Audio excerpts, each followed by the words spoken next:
Bonjour Nicolas Bouzou. Bonjour Dimitri, bonjour à tous. Vous nous parlez ce matin de cette étude du LEM, c'est l'Organisation professionnelle des entreprises du médicament, étude qui montre que les patients français ont malheureusement moins accès aux médicaments innovants que les autres. Oui, alors des médicaments innovants, ce qu'il faut savoir, c'est qu'il y en a plein, il n'y en a jamais eu autant. Ça concerne beaucoup les cancers, par exemple, mais aussi des maladies rares. Ils sont souvent très chers.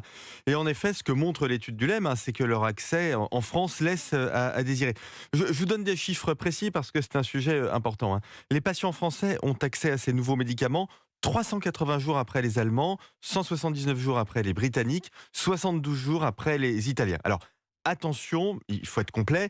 Il existe en France ce qu'on appelle un mécanisme d'accès précoce qui permet d'accéder, par exemple, à des anticancéreux avant leur mise sur le marché, mais ça concerne un tout petit nombre de patients. Ça concerne en fait des maladies très graves pour des patients qui sont en échec thérapeutique, mais pour les autres patients, l'attente pour ces médicaments innovants, elle est plus longue qu'ailleurs. Et comment on l'explique, Nicolas ? Écoutez Dimitri, on est en France, donc la cause première, c'est la complexité administrative et la bureaucratie.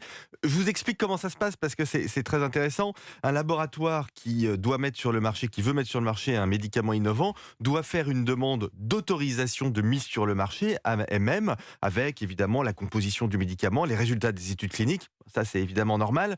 Le problème, c'est que la réponse de la France est très longue, plusieurs années. Ensuite, il faut se mettre d'accord sur le prix, nouvelle discussion avec les pouvoirs publics. Ensuite, il faut une parution au journal officiel, le feu vert de l'assurance maladie. Bon, tout ça prend des années. Pendant ce temps-là, il y a des patients dont l'état de santé s'aggrave et certains meurent. Donc il y a un sujet de santé publique. Est-ce que ça a aussi des conséquences économiques ? Et oui, parce que cette situation génère deux problèmes. Elle génère des incertitudes et des retards, ce qui peut dissuader des investissements industriels de se localiser en France. Et certains laboratoires vont considérer que l'accès au marché est trop long. C'est complètement contradictoire avec l'objectif de réindustrialisation fixé par le président de la République. Le risque de tout ça, c'est qu'on va relocaliser le Doliprane en France, mais les anticancéreux, ils vont se faire à l'étranger. C'est absurde, c'est nocif pour l'économie, c'est nocif pour les patients. Et c'est quand même problématique quand on sait que, je le rappelle, on met quand même en France dans la santé 250 milliards d'euros par an. Signature Europe 1, Nicolas Bouzou. Merci Nicolas.